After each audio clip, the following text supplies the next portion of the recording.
A nossa amiga, Lisandra Souza, conectada conosco. É isso mesmo, olha só, ela tá aí na tela, simpatia. Ela diz, minha querida Camila, que o problema dela é problemas no financeiro, dificuldades com prazos e produção, tá certo? Ela trabalha no ramo de marmoraria, a nova estação Pedra Bela. Boa noite, Lisandra, obrigado pela sua participação. Você quer compartilhar mais alguma coisa do seu negócio aqui conosco? Oi, gente, boa noite. Camila, bacana a sua história, parabéns pela sua filha. Que bom, né, empresariar um filho e ele ter sucesso, né? Verdade. Porque a cobrança, quando é com filho, é grande demais, a comparação. É difícil. O pai artista não é no nível do pai dela. É verdade, Lisandra, eu sofro. No nível do pai dela e no nível seu de empresária, porque às vezes vão falar que você está protegendo e coisa, porque sempre sai fofoquinha de bastidores, né? É verdade. Sucesso pra Nossa, você. A Lisandra tá bem atualizada, hein? Ô, Lisandra, mas conta aí do teu negócio, a gente quer ouvir. Vamos lá. Então, eu tenho uma marmoraria, eu comecei com um MEI, né? E aí o próprio leão me derrubou, né? Porque através do MEI era só um certo limite, aí quando você vai aumentando, tem que mudar. Então, aí os encargos também aumentam, né? Algumas das dificuldades que tive por ser mulher, eu era enfermeira e vim ser marmoreira, como eu sempre brinco, né? E aí o que acontece? Os gastos são muito grandes, os clientes querem prazos curtos e a minha mão de obra é artesanal. Tudo isso que está passando aí é assim, com uma maquita, com uma lixadeira, é processo artesanal que os meus meninos fazem. Então, eu venho com a pedra bruta para lapidar, para transformar nessas obras de arte linda que vocês estão vendo aí. Então, o grande problema é preço. Tipo, a conta não fecha. Eu vi você falando ali em 5 anos para a conta fechar. Eu não consegui achar ainda esse ponto de equilíbrio. Eu já fiz alguns cursos, eu fiz de algumas coisas, porque como eu vim da área da saúde, é uma área muito diferente, né? E aí, onde, assim, aí todo mundo vai para o digital. Eu falei, gente, eu posso até acelerar e bombar no digital, mas aí o meu serviço é artesanal, é produção. Como que eu vou conciliar se eu vender muito, eu não dou conta na produção. Se eu não produzir muito, eu não consigo pagar as contas. O financeiro pega. Não sei se vocês vão concordar, se a Camila vai concordar. Meu amigo Ricardo Ventura já tá puxando aqui a capivara. Gosta de uma obra, um homem aqui, ó. Mas a percepção de valor, já me parece assim, que ela tá passando a percepção de valor errada aí pros clientes. Eu ia falar exatamente sobre isso, até porque o seu produto é um produto caro. Sim. De fato. Aí eu olho as suas redes sociais e não parece ser tão artesanal quanto você está dizendo. Como é que você trabalha o marketing, Lisandra? É só através das redes sociais? Você faz algum outro... Isso. É rede social. Aqui na minha cidade tem um jornal local. E quando tem evento, eu acabo patrocinando alguns eventos que tem aqui no município. Eu participei da Feira do Síndico, que foi uma coisa nova. Eu participei de 2 edições, porque... eu não entendia ainda que isso também seria um marketing, né? Então eu fui para a Feira do Síndico que eu comecei, mas essa parte de marketing eu peco muito. O digital eu ainda estou bem atrás, tipo engatinhando no digital, então para marketing, para essas coisas. Hoje a conta não fecha? Hoje a conta não fecha. Então, você acha que essa questão de percepção de valor... Ventura, você estava até aqui... Não, porque assim... Ventura, eu vim aqui para te ouvir. Eu quero saber, sabe o que acontece? Normalmente quando, muito, assim, pelo que eu vi, pelo que eu conheço, o seu trabalho é muito bom, né? Uns acabamentos bem interessantes, umas ideias de soluções. Eu gostei daquela bancadinha em cima, por exemplo, da bacia, do vaso. Da vaso. Né? Nunca vi aquilo, achei super legal, porque é um lugar ali que não serve para nada. Eu ia até falar um palavrão. O barzinho numa frente de Kombi, você viu? Uma frente de Kombi? Vi também. Barzinho. Mas sabe o que me preocupou? Eu quero saber o seguinte. Como é que você calcula a sua precificação? Quanto que você sabe quanto que você gasta de energia, de aluguel, se é seu, quanto que você pagaria se fosse alugado, de mão de obra? Você tem esses custos detalhados? Eu tenho ele razoável. Porque não, então pronto, já meteu um razoável que não tem.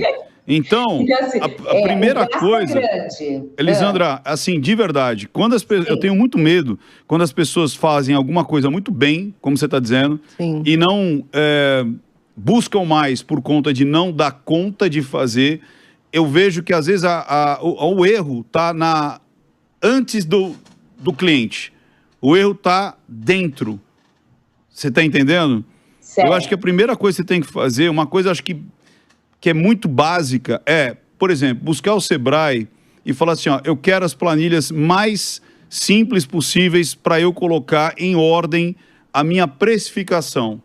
O que eu tenho de custo fixo, de custo variado, de depreciação de estoque, se você tiver alguma pedra que fica ou tudo mais, ou valorização de estoque, porque a pedra não estraga, e quanto que custa a hora do seu profissional, eu não sei se é CLT ou por obra, e aí quando você souber todos esses... É por obra? Por obra. Tem os dois, por obra, que é as instalações, que são terceirizadas, e o CLT, que é os meninos da produção. Que seria o marmoreiro mesmo, Isso. Que é o artista. Isso. É aquele que vai cortar com maquita e fazer o encaixe, aquela coisa toda, que vai tirar as medidas e tudo mais. Eu vejo que essa parte é uma parte extremamente importante, para você de verdade saber onde você está errando. Porque às vezes a gente tem um cálculo mais ou menos, falando assim, eu acho que se eu, sei lá, comprar a pedra por 100 e vender o trabalho pronto por 250, eu vou estar ganhando dinheiro. E a gente chuta. Tá pagando para trabalhar. No comércio tem muito disso. Joga 150, joga 200, joga 300. Eu lembro que a marcearia e a marmoraria tinha muito de tipo 300%. Gastei 100, vou cobrar 300, porque tem o lance também de quebra, aquela coisa toda. Só que, se a gente não tiver esse custo na ponta do lápis, pode ser que a gente está pagando para trabalhar. Esse é o meu primeiro medo. O segundo, eu quero falar depois dos nossos amigos aqui, que é o marketing. O que você pode fazer para aparecer? Mas antes de aparecer, você vai ter que arrumar a casa. Você vai ter que, de fato, saber quanto custa, quanto que você quer ganhar, para depois... E você vai se assustar, já vou te dar você vai cair para trás. Quando você fala, meu Deus, eu gasto tudo isso, você vai falar, você gasta tudo isso. E uma coisa que é legal, quando você souber o que você gasta, talvez você vai saber onde você tem que cortar a unha. Gasto é que nem unha. Você não faz a unha toda semana? Você não faz uma lixadinha? Gasto é que nem unha. Você vai ter que achar um lugar para cortar. Porque quanto menos você tiver custo, mais você tem de lucratividade. Saca? Então, a primeira conta básica é o quanto que eu estou gastando e aonde que eu posso diminuir esses gastos. Mas eu quero ouvir os colegas aqui para depois falar de marketing. Ô, Lisandra, para te falar um pouco sobre precificação, eu acho que a gente tem que falar em dois grandes critérios. O primeiro critério é entender uma língua portuguesa: custo, preço e valor.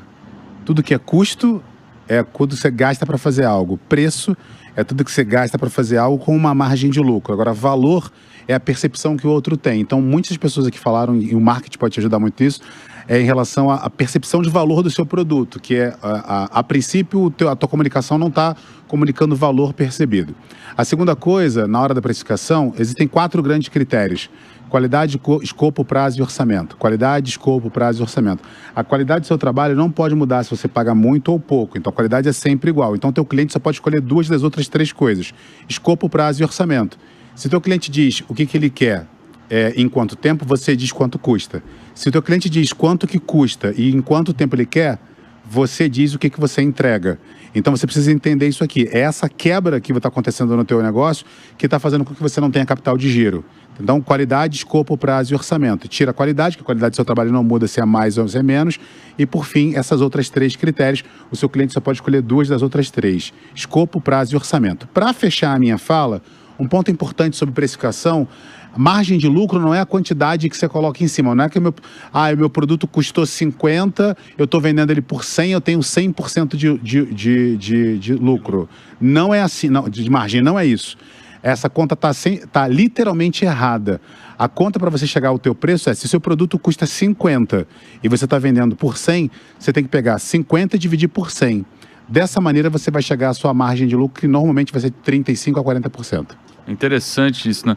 Eu estava até pensando aqui no seu ponto de vista, né, Camila? Você tem a coisa do artista, ela tem critérios, às vezes, mais subjetivos, né? Exatamente. Por isso, eu ouço tudo isso e eu adoro. Porque, por incrível que pareça, eu coloco em prática. Eu consigo adaptar o meu negócio para tudo que eles estão falando aqui. E o seu negócio é como eles estão falando aqui. Não tem absolutamente nada subjetivo. Essa é a realidade. Mas voltando ao que me cabe, que eu acho que eles já falaram sobre coisas muito pertinentes, mas eu olho aqui, tô vendo no digital, dentro do seu Instagram. Se hoje eu chegasse para você, a Tilly acabou de ganhar o apartamento dela. E aí eu quero que ela faça o marketing do seu produto. Eu preciso saber…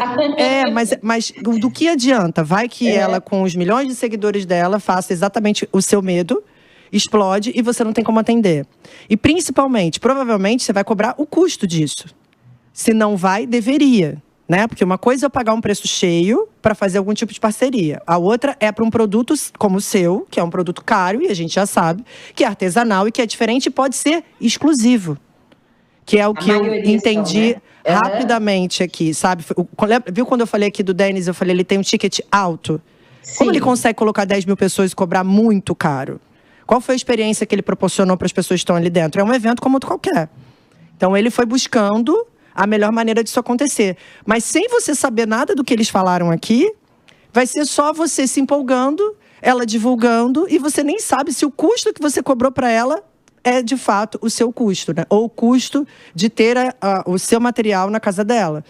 Então, eu acredito que precificar, sem sombra de dúvidas, é uma das coisas mais importantes que você tem que fazer agora. Eu não sabia em que nível você estava, mas eu trabalharia dentro do marketing, mas antes do marketing, antes de qualquer outra coisa, eu escutaria os especialistas aqui, o que eles passaram para você. Deixa eu só falar uma coisa aqui para Camila.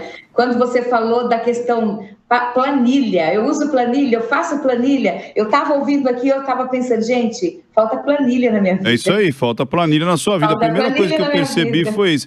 Eu gostaria que a produção pudesse colocar no ar, chama Dalpo, como escreve, 2 Es, Dalpozo. 2 Es de zebra. Dalpozo Cubas. Você não tem um mais fácil, não? Pois é. Aí você… Dalpozo. Dalpozo Cubas. Dalpozo Cubas. Esse cara só faz cuba de mármore e outras pedras. Só que qual que é a grande sacada? Além da cuba ser super linda, ele sempre mostra todo o trabalho que dá para fazer aquela cuba. Então, olha que loucura, eu nem tô com vontade de comprar cuba, mas eu acho tão legal o trabalho desse cara que eu sigo ele. Por quê? Porque virou entretenimento para mim. Olha que legal, ó. Olha ele mostrando todo o processo, ele escolhendo a pedra, depois ele fazendo todo E isso vai criar, sabe o quê? Valor no seu produto. Quando você mostrar o trabalho que dá para você fazer uma bancada, tirar os esquadros, mostrar todo você fazendo o trabalho, as pessoas já sabem o que você faz, é artesanal. Do jeito que tá o seu Instagram, é panfleto. E aí não, aí é arte. E o que você faz é arte. Não é algo que tá na prateleira. Você precisa tirar medidas. Então se inspira nesse cara aí, que eu acho que ele é excepcional para você mostrar que você precisa fazer essas filmagens, mostrar o seu backstage, ou seja, como aquilo é produzido, e aí você vai conseguir não só precificar o seu produto, e aí na segunda estágio é criar valor. Coisas que são muito legais, por exemplo, uniforme. Eu não sei se a sua equipe tem uniforme ou não. É importantíssimo. O local onde você atende tem que ser bonito, tem que ser agradável para gerar valor, não preço, como disse o Mackenzie. E aí, por último, você tentar vender no atacado. O que é vender no atacado? Você, por exemplo, vai começar um prédio, né? O prédio já está no ponto de começar a fazer as decorações. Por que não você não entra em contato para você distribuir, você criar uma porcentagem de desconto para aquele síndico, para aquele empreendimento, você panfletar na primeira reunião, você entende? Então vá aonde você encontra pessoas no atacado, para você conseguir criar com arquitetos, por exemplo, não sei se você tem ou não, para você pagar um pezinho para o arquiteto, um pezinho para o mestre de obra. Tem muitos mestres de obra que vão ganhar muito pouco e vão te indicar. Você não precisa ir só no arquiteto. Mestre de obra, aquele que gerencia a obra, ele pode ser um grande panfletário para você. E você vai ter que pagar uma graninha para ele. Você fala, se eu fechar, eu te dou, sei lá, 5%. Você entendeu? Excelente. Ou uma porcentagem assim. Muito legal. Ventura, pô, você passou o caminho das pedras aí, literalmente. Literalmente. Não é? Eu Esse foi o sigo um caminho cara das nos Estados Unidos chamado Prime Surface Inc.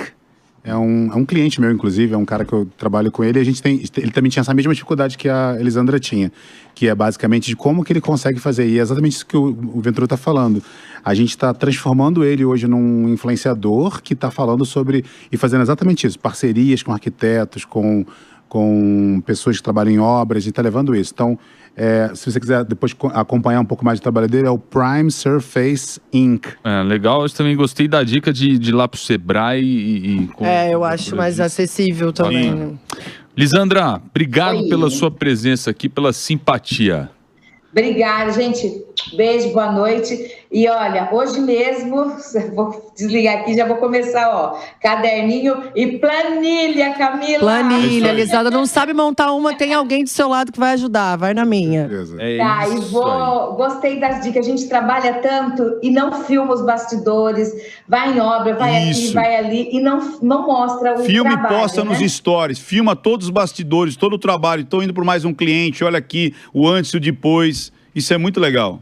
Depois volta para contar aqui no nosso SOS Empreendedor. Muito bacana. Essa foi a Lisandra Souza.